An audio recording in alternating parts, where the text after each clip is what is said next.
What's up, family? We have a lot of unexpected news to share with you today. Starting off, guys, we have another storm that is brewing up in the Atlantic Ocean. This storm is called Lee. Yes, guys, this was originally a tropical storm and now it has turned into a hurricane with 150 miles an hour winds and even more, guys. This is headed directly towards the United States near the Florida East Coast side. As you can see right here on the screen, guys, you definitely need to be mindful of this because this particular hurricane has strengthened a lot, and forecasters are expected saying that it should grow rapidly into a major hurricane by the weekend, guys. So hopefully this does not bring more damage to that particular area, but just in case, guys, you need to be mindful of this storm that is headed in our direction. Moving on, guys, we also have some latest reports in regards to the United States deficit. And shockingly enough, guys, they are projecting that the U.S. deficit could double this year alone, according to a recent watchdog. The U.S. deficit is projected to roughly double this year, largely due to the higher interest rates and the lower tax revenue. The Committee for a Responsible Federal Budget, an organization that pushes for lowering the deficit, is projecting the federal deficit will double this year to a total of around $2 trillion for the fiscal year that ends at the end of this month.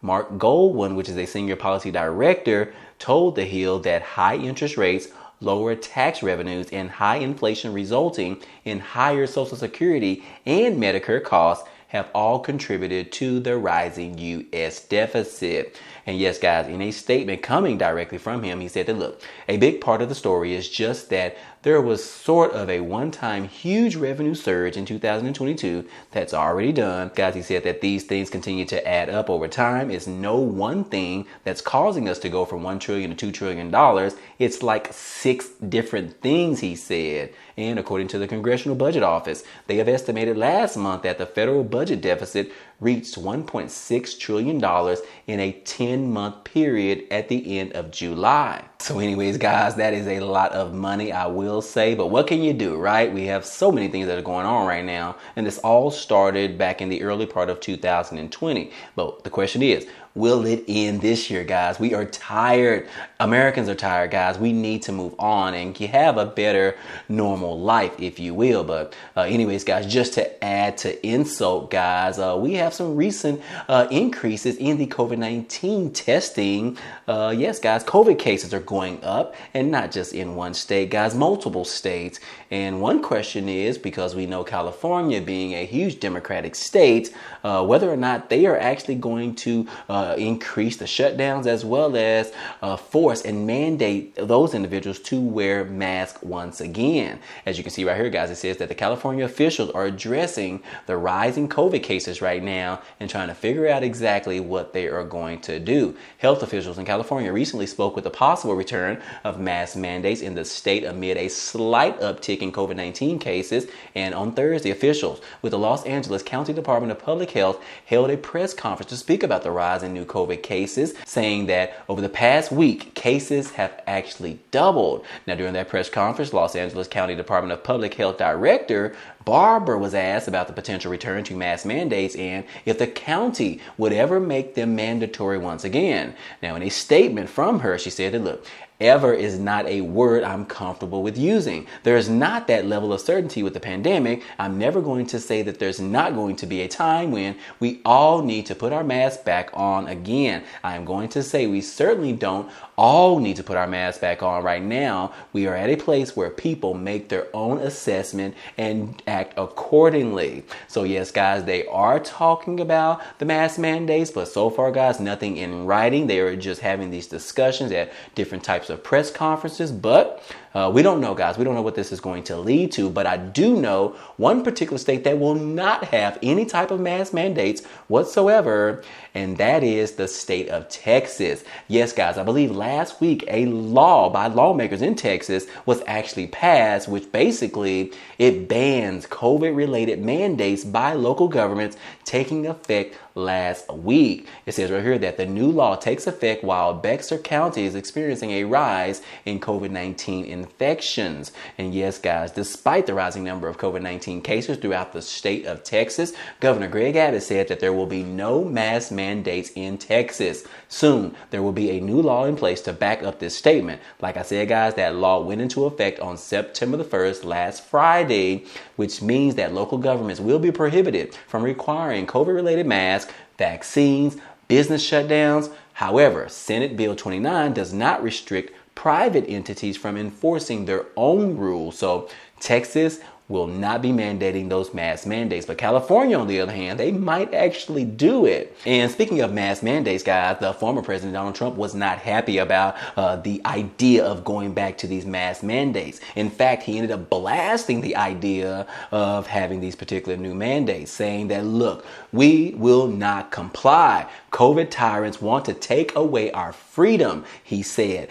Take a look at this particular video right here, guys. The left-wing lunatics are trying very hard to bring back COVID lockdowns and mandates with all of their sudden fear-mongering about the new variants that are coming. Gee whiz, you know what else is coming? An election. They want to restart the COVID hysteria so they can justify more lockdowns, more censorship. But to every COVID tyrant who wants to take away our freedom, hear these words: we will not comply. So don't even think about it. We will not shut down our schools. We will not accept your lockdowns. We will not abide by your mask mandates. And we will not tolerate your vaccine mandates, even if it means trying to bring back COVID. But they will fail because we will not let it happen. When I'm back in the White House, I will use every available authority to cut federal funding to any school, college, airline, or public transportation system that imposes a mask mandate or a vaccine mandate. Thank you very much. Well, as you can see, guys, Trump is not happy about this. He's saying that we will not comply. And guys, he is still running for the president of the United States. We'll see how all of this turns out in the meantime. But last but not least, guys, we do need to go ahead and talk about the potential World War III that is on the horizon, guys. Yes, guys, we have North Korea planning on meeting with Russia, Vladimir Putin, in regards to talking about weapons, providing weapons to one another in regards to going after the United States.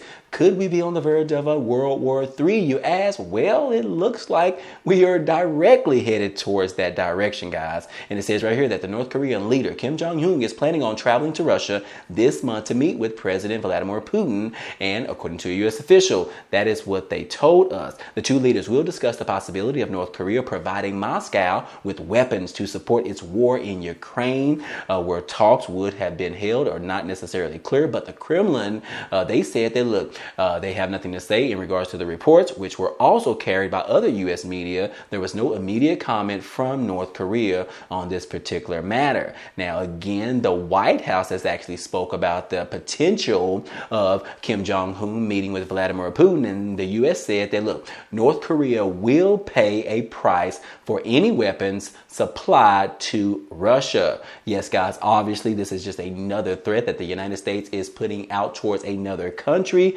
This is not the first time that we have seen this, but again and again and again, continuing, the U.S. continues to be a bully and telling other countries what they can do and what they cannot do. So anyways, guys, it says right here that arms negotiations between Russia and North Korea are actively advancing, according to a U.S. official, and providing weapons to Russia is not going to reflect well on North Korea, and they will pay a price for this in the international community. U.S. National Security Advisor Jake Sullivan told reporters at the White House. But anyways, guys, so yes, like I said, if they actually meet sometime this month, guys, that is going to be a huge sign that could lead us down the wrong path, guys. We do not want to go to war with Russia nor North Korea because we don't necessarily want China to step in and become a partner with them too and directly go against the United States, guys. We don't have time for a war right now. We are dealing with the deficit in this country. We are dealing with COVID-19 cases in this country. We are dealing with homelessness in this country, guys. We are dealing with a lot right now. So we definitely don't have any time to go and have a World War III with North Korea, Russia, Russia and China. But anyways, guys, what do you think about this? Do you think that we are taking the wrong steps towards diplomacy in regards to these other countries? Or do you think that we are taking the right steps in regards to making these threats to other countries, whether or not they meet or provide each other with arms and military equipment? Let me know what you think about this down below in the comment section, guys. And then one last thing, guys, I do want to go ahead and share with you in regards to the riot on Capitol Hill, the insurrection that happened on January the 6th.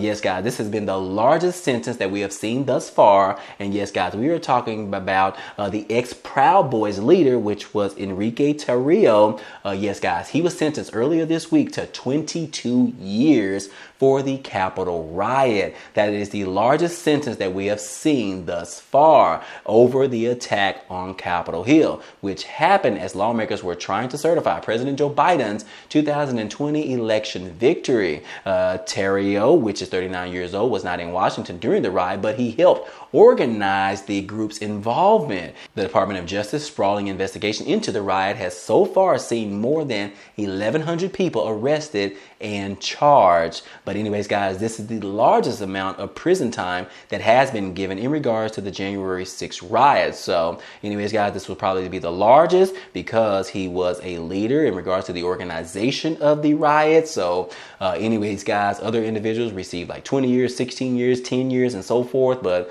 anyways, guys, I just wanted to share that information with you. But other than that, guys, that is all I have for you today. And I hope all this information in this video was helpful to you today. Well, anyways, guys, that's all we have for you today. But feel free to check out some of the items down below in the description. There are a couple of opportunities for you to earn some free money, such as signing up with Webull, where they're giving away 12 free stocks after you deposit at least $1. Now, the good thing about it is that those 12 free stocks can actually be worth up to $3,000. And all you have to do is just cash them in and then withdraw the money back into your bank account, or you can leave them there and have an opportunity to start your investing journey. But either way, it is a great opportunity. Also, I will solicit your subscription to my new YouTube channel, guys. Yes, I started it a couple of weeks ago and I am super excited. If you could, go ahead and check out my latest 2 videos that I have posted there, as well as subscribe to the channel, hit the notification bell, and hit the like button on those videos, as I would really love your support. So anyways, guys, those links will be down below in the description.